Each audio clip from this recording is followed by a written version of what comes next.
Welcome to a new episode of BG on TV. I'm your host, Debbie Otterman. And I'm Jared Miller. And have we got a jam-packed show for you tonight? So true, Jared. So true.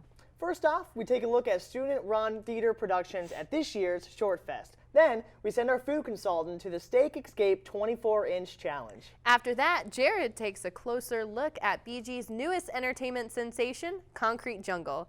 Then we retell one student's experience being locked in a BGSU bathroom. Next, our in-house chef, Issac Cohen, shows us how to eat well on a college budget. Then, we'll wrap it all up with a look at the Daughter Project and our latest installment of I Am BG. That sure is a lot to get through in half an hour. Let's take a look at Shorts Fest. Roll it! My name is Christian Lengyel. I'm responsible for coordinating this endeavor, otherwise known as Shorts Fest.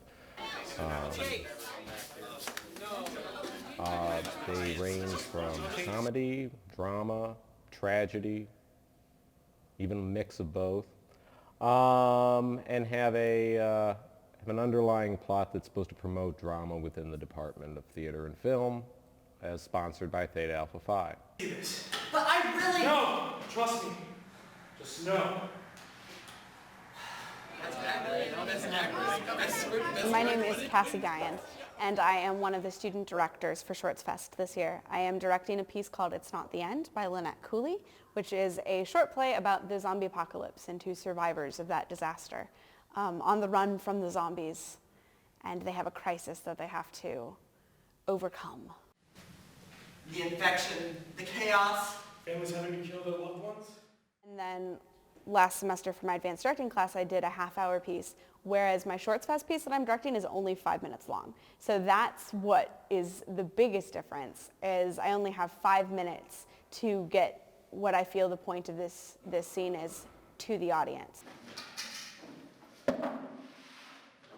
In terms of directing, there's a lot less accountability, I think, and so it's a lot more up to you as the individual to get your things done.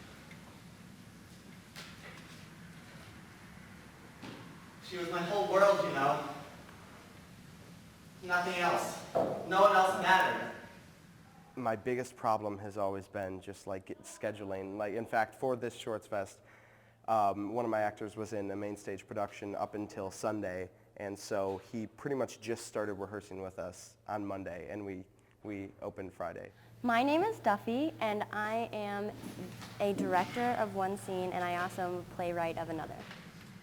You know? I think it's awesome that it's student involved. I saw it last year, even though I didn't go to school here last year, and I was very impressed with the quality of work.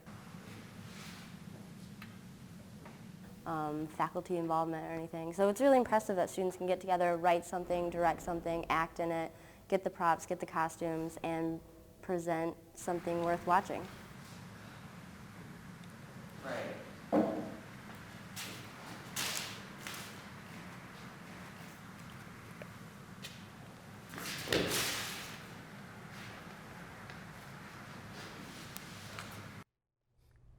You know, Debbie, it is great to see productions being done by students.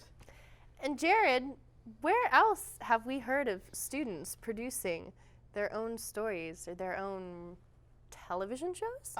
Yeah, maybe I think it's right here, BG on TV. Next up, Jared, we're sending our food correspondent, Adam Cantrell, to the first annual Steak Escape Challenge at the Student Union. Let's check it out. All right, I'm Adam Cantrell. I'm here at the Union right now, about to go check out this Steak Escape Challenge going on inside, interview some participants, get some footage of the action, and maybe sweet talk someone into get me a spot there on the battlefield so I can partake in this challenge myself. Let's check it out.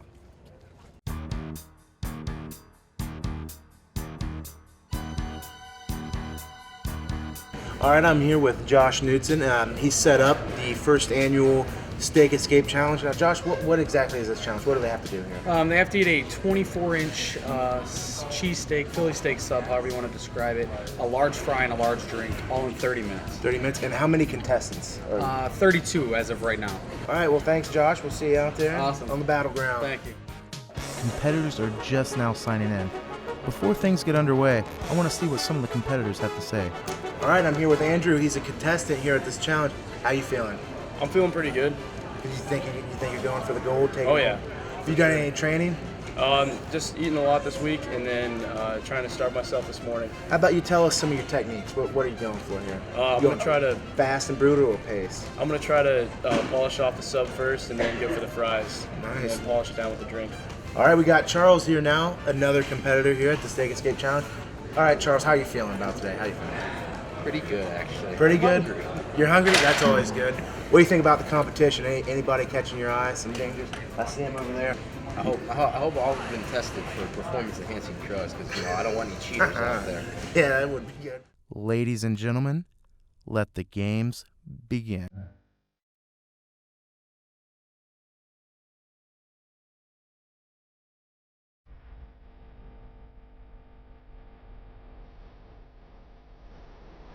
It's business time. The sandwiches are out, and this competition is ready to go. Contestants were brought out their food in groups of 3 or 4. And guess who was able to squeeze into that last group? That's right, me.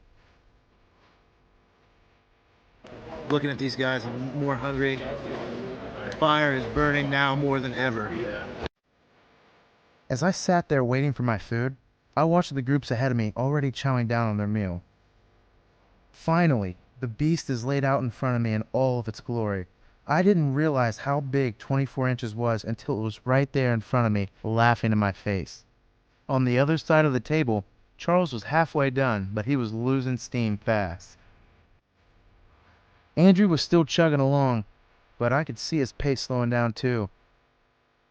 Out of nowhere, one of the competitors was nearly done with his food just as fast as he got it. I was still maintaining speed, pushing right through the first few minutes. Contestants from other groups around the table were slowing down fast. Some of them had already even dropped out of the competition at this point. The competitor that I would eventually come to know as Alan was nearly done with all of his food. I didn't let Alan discourage me. After all, it's not a race. I was definitely starting to feel it about halfway through though, and I still had my fries and my drink left to go. Now this guy had the right idea. I definitely needed some encouragement as well to make it through this. Luckily for me, my personal trainer was in the audience. He's fresh, he's fly, he's on time. He's going to eat it. It's going to be done in 30 minutes or less, guaranteed. Alan is completely finished and he clocks in at an amazing 6.5 minutes. 5 minutes later, I was slurping down the last of my drink and I finished the competition at about 11.5 minutes.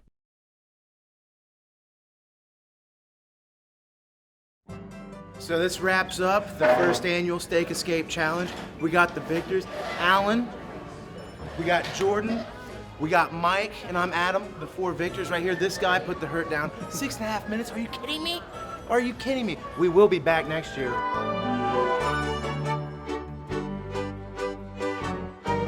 I bleed cheesesteak. Adam Richmond has nothing on. Touched. Thank you.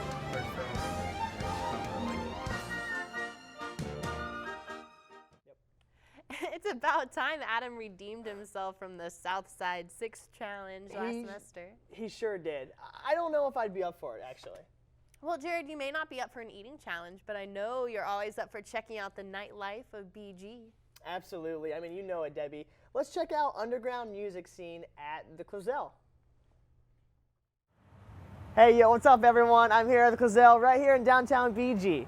I'm about to head inside the Clazel for Konkrete Jungle, this episode's nightlife special. Konkrete Jungle is something unique, bringing the best in house music, techno, dubstep, and jungle beats to this side of Northwest Ohio. So head inside, and I want to see you at Konkrete Jungle.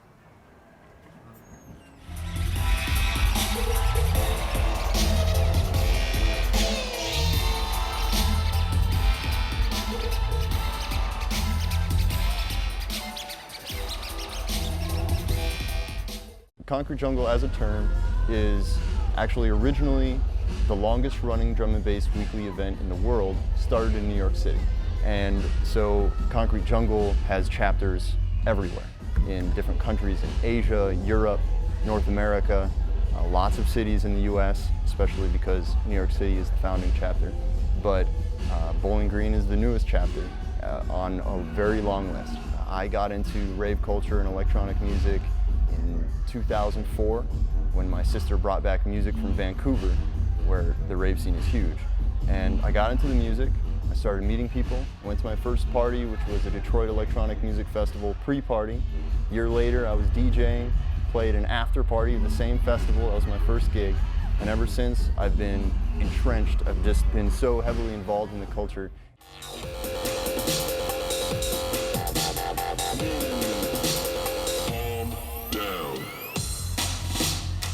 Recently, Konkrete Jungle basically began in the beginning of 2010. Beat Day 5, which was last year, was enormous. We had over 200 people in Clazel, and that was the launch of the monthly. We didn't know that it was Konkrete Jungle at that time, but almost instantaneously the success said that we needed to take on that name because we are very unique, and that has to do with where we're at, the venue we're in, the people who are performing. But the different features of it are the DJ, and that's at the center, and they provide the environment for dancing of all different types, juggling, hula dancing, the break dance circle, and other people doing things that I can't even classify, and they're just being creative and having fun. But at the center of it, it's a dance music event.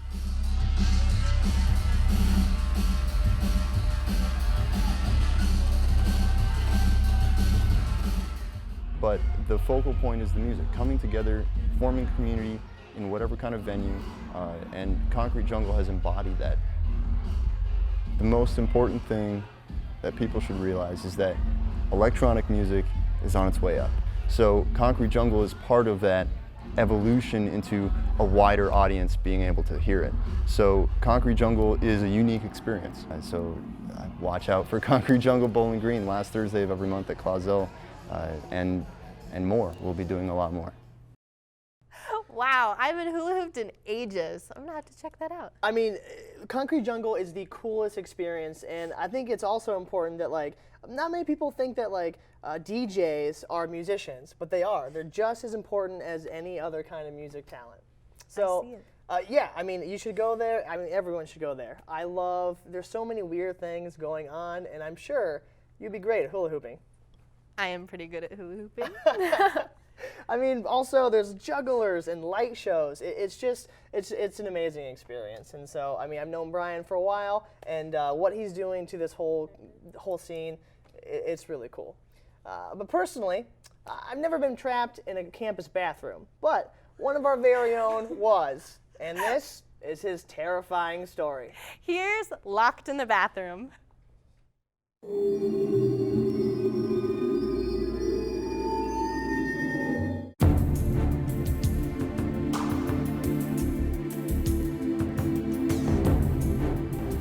My exam is in 4 minutes. I really have to go. Okay, I'll make it quick.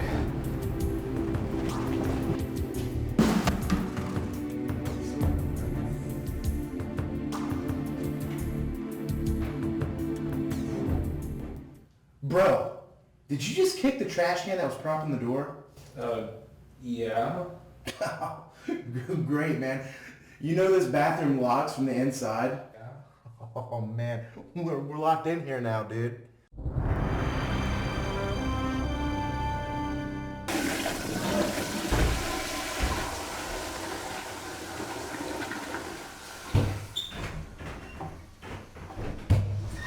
Oh, man.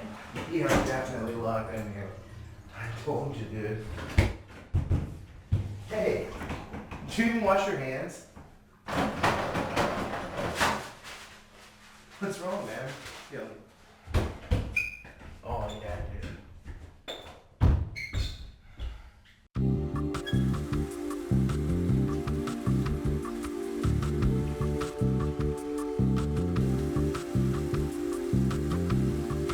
Relax, take a breath. Dry your face off, man. Deep breaths, you'll be alright. Gonna fit 7. gonna fail. Gonna get kicked out of college. All because we're trapped in the bathroom. Hey man, it's gonna be alright. Hold on, I gotta figure it out.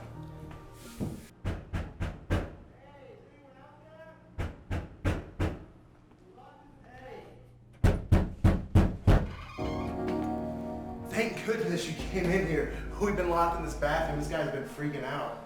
How long have you guys been in here? It's probably like 5 minutes or so. Have you been in there the whole time? Yeah, man. You guys are freaking out. Jeez. Hey, no, he was freaking out.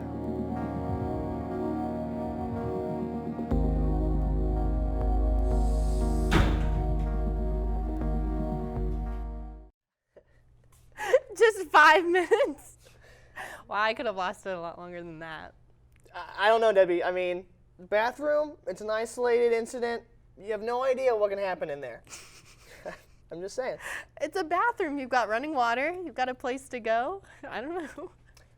I don't know if you've heard of it or not, Debbie, but my stomach has been growling this entire episode. It's funny you should mention that because next is Chef Isaac cooking up some affordable and delicious vegetable lo mein. Excellent. I am starving. Let's go to the Happy Tummies.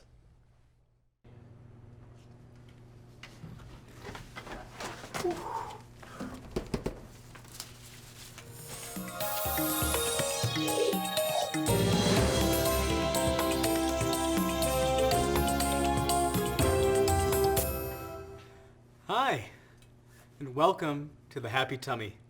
I'm your host, Chef Isaac, and today we're going to be making a dish that's really delicious, but it might sound a little intimidating at first. Today we're making vegetable lo mein. Don't be afraid. Don't leave. I'm going to make this as painless as possible, and it's going to be really easy, and you're going to love it. So let's get started. First, we need to chop up our vegetables. A little bit of broccoli.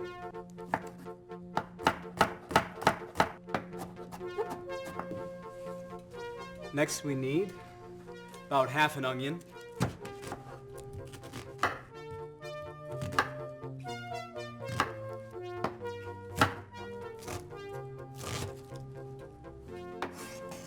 A half of a red pepper.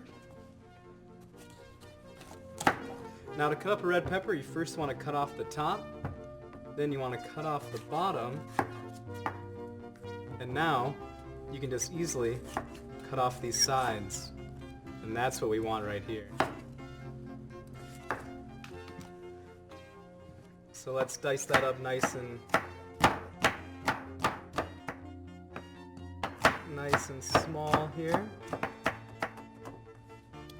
Finally, we need a thing of garlic. Now I like to cut up garlic by first smashing it down, just like that. And it also helps you relieve a lot of tension that you might have inside of your body. You can also do it if you're angry.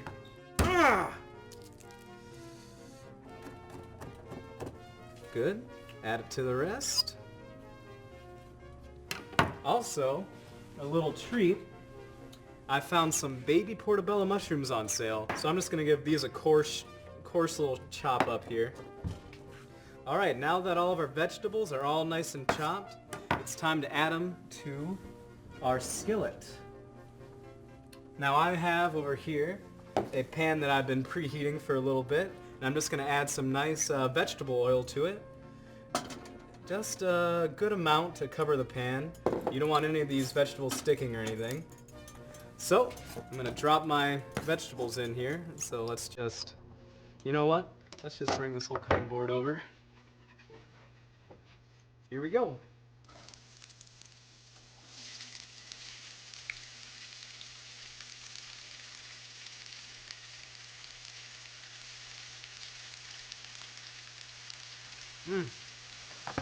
Let's just cover it up. Over here, I have some water boiling for our noodles. Now you can use any kind of noodles you want for this. I'm going to use angel hair because I like how thin the noodles are. They really absorb the lo mein sauce when we do it. But you can use rice noodles or whole wheat noodles or whatever you want. So I'm going to take about half a package here. and break it in half. Just add it to the pan there. Let's check out our vegetables. Woo! These vegetables are just where we want them. So we're gonna add our sauce now. All you have to do is add some sesame oil, some soy sauce, honey, a little bit of salt and pepper, and then a little bit of water, and stir it up, and you got your sauce. Let's check our spaghetti. Woo! It's not too soft, but it's just where we want it. So we're just gonna strain this out now. Here's our strained pasta, and we're just gonna add it right into the vegetables. So right now all of our vegetables are really nice and soft. Our noodles are really good texture, and the sauce is thickened up a bit, and it's just coated everything very evenly. We're ready for a taste. Let's take a bite.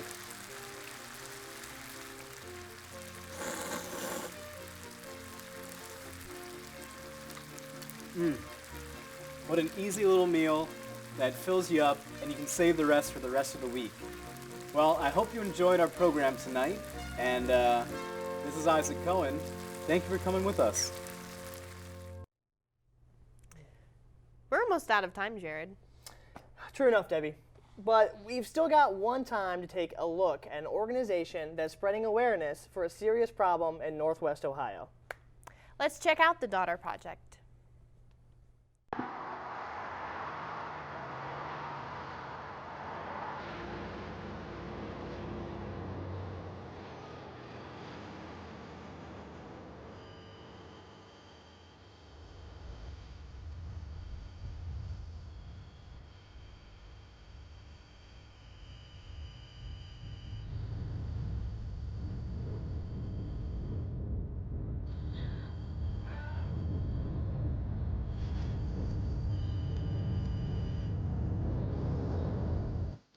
Well, my name is Jeff Wilbarger, and I'm the director of the Daughter Project, which is an organization that we started about 2.5 years ago, and our goal is to build and operate a recovery home for adolescent girls that have been rescued from sex traffickers. And so, you know, for us, our goal is to build and operate a recovery home for the girls, and then we have a long-term goal then of you know, my son-in-law coined the phrase, I guess, free franchising. We want to franchise ourselves out, not in the sense that we're going to sell ourselves, but we're going to, in other counties within Ohio, because we'll be the first home here in Ohio operating, but then also in other states. It was about 3 years ago that my son-in-law gave me a book called Not for Sale by a guy named David Badstone. And there's actually an international organization called Not for Sale now that was founded by him. But I read this book. Well, actually I didn't read the whole book. I read the first couple chapters, and it was these real life stories about people that had been trafficked, both sex trafficking and labor trafficking around the world and here in the United States. And like I said, I only read the first 2 chapters, and I really didn't want to read anymore because it was just all these awful real life stories, and I found it was difficult for me to imagine that those sorts of things were actually taking place. So, and like I said, what keeps me motivated is when I get up in the morning, I ask myself, you know, if this was my daughter, if I knew my daughter was going to get rescued today, what would I want to have in place for my daughter to get help? And so I am planning, and we're developing these programs to help my daughter. That's the way I look at it. Well, for me, I mean, the true inspiration for it, to me, I see the reason why I'm doing this, because some people ask me, you know, why are you doing this? You know, why? I mean, because there's a lot of need out there, obviously, and you know, why this issue? Why am I choosing this? And I mean, for myself, I mean, I do have a daughter and I have a granddaughter of my own, and so thinking about them and imagining them being trafficked is an awful thought. And that's what we're asking people to do, is read about the problem and see how deep and important it is. And then if you're willing to come alongside of us on a long-term basis to help by serving on a committee or helping us build the home or financially or praying for the girls, there isn't anybody out there that can hear my voice that can't be connected in some way. So we encourage you to check out the website. Contact us on the website, thedaughterproject.org. And if you just contact us and say you want to help, we'll find out. We'll get you connected with the right group, the right committee, and you'll be able to help us help these girls. My name is Jeff Wilbarger, and I am BG. To get more information on the Daughter Project, take a look at their website at thedaughterproject.org. It's a really good cause. I saw a television show about it, and it's a serious issue. Absolutely. I mean, I had no idea this actually existed. You know, you hear stories about it, but to have such a big issue hit so close to home, you know, in Toledo, in BG, it's yeah, it's good. I mean, looks like we're out of time, Jared. Yeah, but for all of our viewers out there, be sure to check out our website at wbgu.org/BGOnTV. Follow us on Twitter at BGOnTV and like us on Facebook. And be sure to check out our final episode of the year. Thanks for watching.